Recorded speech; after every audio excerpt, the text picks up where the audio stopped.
Can we have another applause for the dancers, please?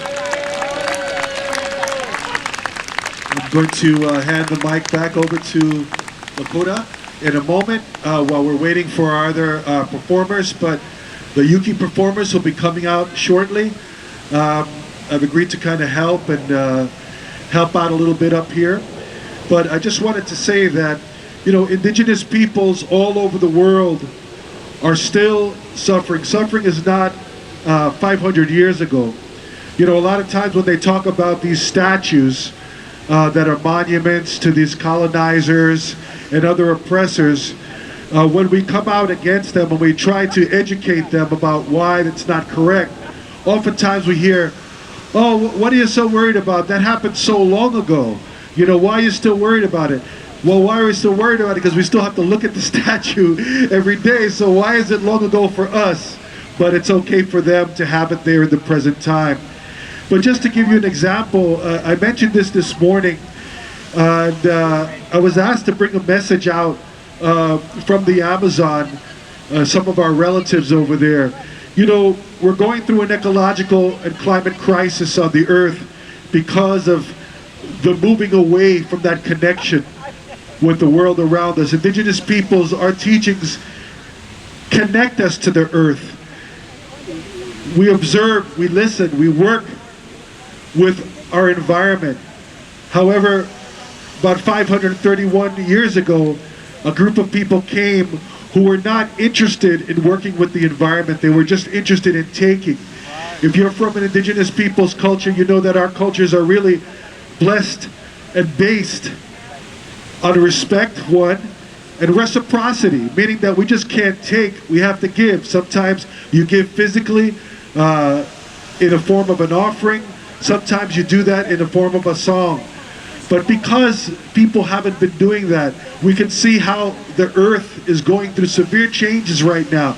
They say about 7 of the 9 planetary boundaries have already been crossed. Right now in the Amazon River, just a few weeks ago, there was a die-off of about 100 Amazonian river dolphins, which includes the pink dolphin. I don't even know if some of you are aware of the existence of pink dolphins in the Amazon. A sacred animal, a sacred creature, a sacred relative for many of those indigenous nations in that area. Just dying because the water now is so hot for them. It's too much. Well, we've seen this go on where I'm from in the Caribbean islands, coral dying off, and it's a serious issue because I tell you this, if the sea goes, there's no hope for the rest of the planet. As a person coming from an islander, an indigenous islander tradition, I can tell you climate change is real. We see the hurricanes getting stronger and stronger, and I'll hopefully end my storytelling session with this one. A long time ago, before the arrival of the colonizers and before foreign religions were imposed brutally upon our people, we used to sing to the elements, to the entities or the relations, spirits, energies, however you want to explain it. We know what we're talking about. I don't know how you might interpret it. And I don't want to alienate anybody from the conversation, but we know there's other beings out there that share this world, so they're seen and unseen. We could say it like that. So we would sing to a deity we call her Wabanse. And we would sing to that deity because every year she'd make an appearance around the same time with the winds, and that's from her breath is where you get the English word hurricane, or in our language, huracan.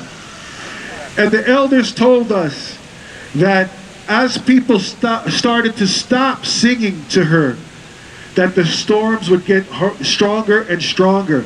And as our people moved away from that traditional lifestyle, from singing to Guabanses, because it was thought of as diabolical and whatever other names they could think of to make us move away from that, we could see where it's got us to this point and how much devastation the world is in right now, not only with hurricanes, but with droughts, severe rains coming at wrong times. And that's because of the loss of the connection. So that story of the dolphins, or that what that message rather, because it's not a story, it's a real life happening now. It's really serious. But you know, we still have an opportunity to change things, but it's not only on us. The folks who really caused all of this stuff really have to step up, right? It can't just be, okay, the indigenous peoples say this, say that.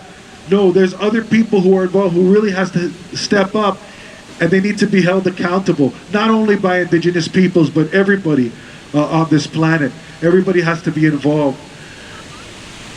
So we're still looking for the dancers. But here comes our sister, and she'll give me an update on what's happening.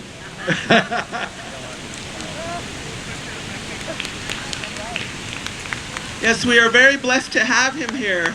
And Treaty Council does have representation all up and down the Americas to make sure that all the voices are represented. And so right now I want to take a little time to talk about our responsibilities as the two-leggeds on this planet. Our message ultimately is about caring for this planet. And I remember being a young girl and my uncle, Ted Means, went down to Brazil, and I remember them telling him then, we all have our responsibility of what we do with this earth and the relationship we have. So this morning when we went out on Alcatraz,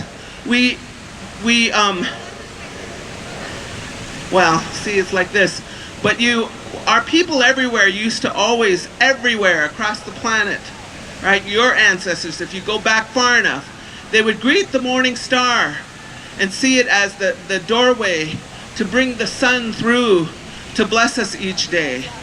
And so that's part of why we do the sunrise ceremony, sunrise gathering every year, because that's what our people used to do every day. And we acknowledge this earth as our relative, and now is more important than ever, the water that we're losing, you know, the heat that's happening. I remember those natives in the Amazon said they do their ceremonies and they send the moisture up this way, they send it up to us here, right, and it's supposed to rain here and then go across Turtle Island. But unfortunately, because we're not paying attention and because of the chemicals and all the things that are polluting everything, it's not being able to manifest into rain. So we're kind of getting blessed right now. But instead, because there isn't the water and the rain, then we have fires, and we've seen that recently, right? That's Grandmother Earth telling us that we need to pay attention and we need to do something to take care of her. And then by the time it manifests all in the east where they're having flooding. So there's a real imbalance, and all of us are responsible for what we can do. And what I'd like to do right now, for me, my little personal story is, back in 2013, does anybody remember Idle No More? How many of you were on the marches for Idle No More, right? And some people rose up all across and started doing flash mobs in the malls where the money are, where the corporations are, and saying, we're tired of this. You know, we don't have adequate housing, we don't have adequate water sources, we don't have these things. And it shouldn't be like that in one of the, you know, most exploitative countries on the planet. And so we rose up. Anyway, the point that I was making was that, so we were marching everywhere, and then my knee gave out. I ripped my hand, what's the old people thing we do? Rip your meniscus, right? I bet a lot of us that are over 50 have ripped meniscus. Anyway, I did something, I thought I was still 27, and I tried to jump up on something and I ripped my meniscus. Anyway, but instead of getting knee replacement and all those things, because a lot of what is forced on us and what we're conditioned in this country to be is consumers. In reality, we have our own medicines. We are each other's medicine. There are so many ways that we can help ourselves and help each other. I'm talking with friends that I haven't seen for a while, and they have gardens. And we're talking about, you know, harvesting seaweed and kelp and all the things, all the riches that this earth have. But it's not about just taking. What's more important, and what we know as Indigenous people, is it's about what we give, how we help, what we can do to keep that balance. And right now the wind is blowing at me because I have a strong relationship with oxygen. Now with water is life, everybody started honoring the water, right? and holding the water up and saying water is sacred. And we know that. We pray with that water. When you first take that first dipper or you first turn on that faucet, you say thank you to the water. How many of you do that? When you take a drink of your water, but how many of you do that? Let's do that, okay? Because it's here for us, and if we don't appreciate it, it might go away. And for me, I've created a relationship with something that we totally take for granted, and that's oxygen. It's one of our relatives as well. And so instead of a knee replacement, instead of disc surgery or any of these things, every day, well, mostly every day. You know how you want to do something every day, right? And then you have to rush and grab your coffee and, you know, I think I'll do it later. But even 10 minutes, I take time and sit in my body and I breathe and say thank you and have that relationship. Yoga, meditation, whatever way you do it, whatever practice works for you, these dancers themselves, right?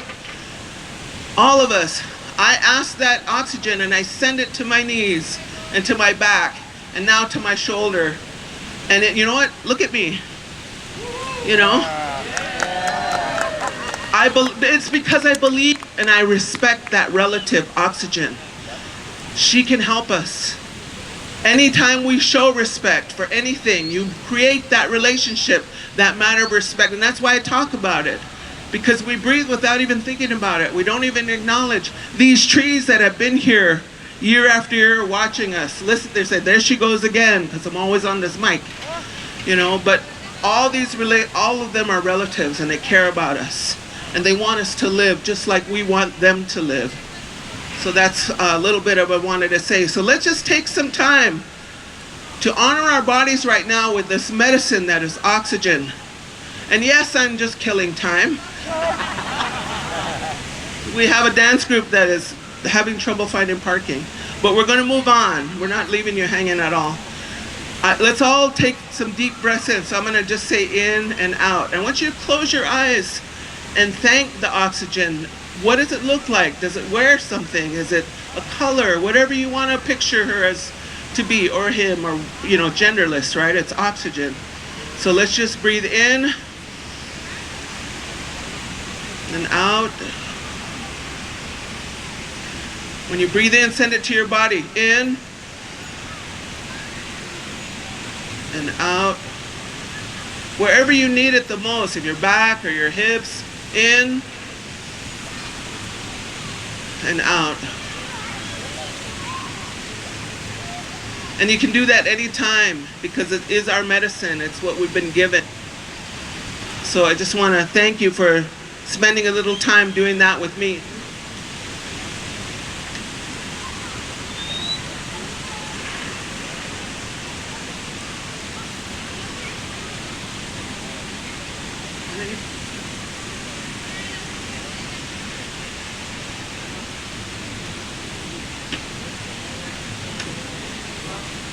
Okay, so did you want to introduce them?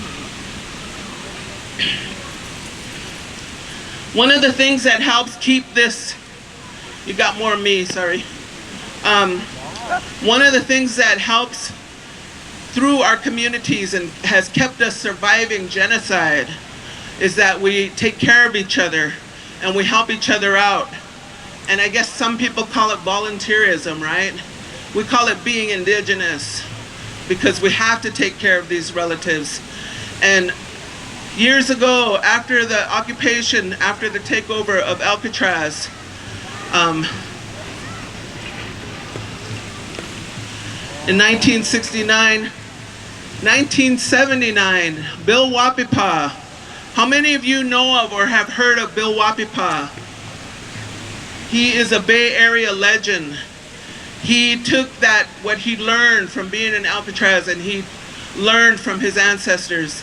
And he started the first AIM school over in Oakland, the American Indian Movement School for Kids.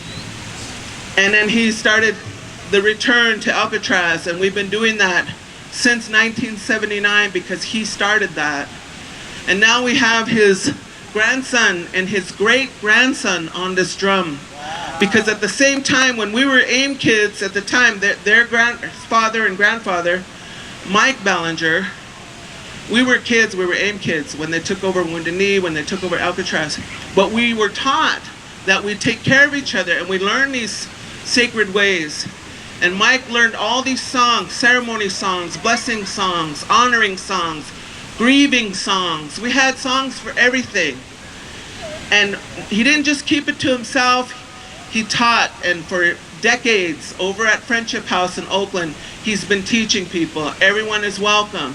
And they get on the drum and they learn these songs. And here we have his Bill Wapipa's great-grandson, Michael Ballinger's grandson and son, and then these other guys. But they show up. They were on the island. They show up when we need them, you know, because it's their calling. This earth, mother heartbeat, this drum, it's healing for us. And if you let it, it'll just go into your body and heal you. So let's have some songs from All Nations Singers.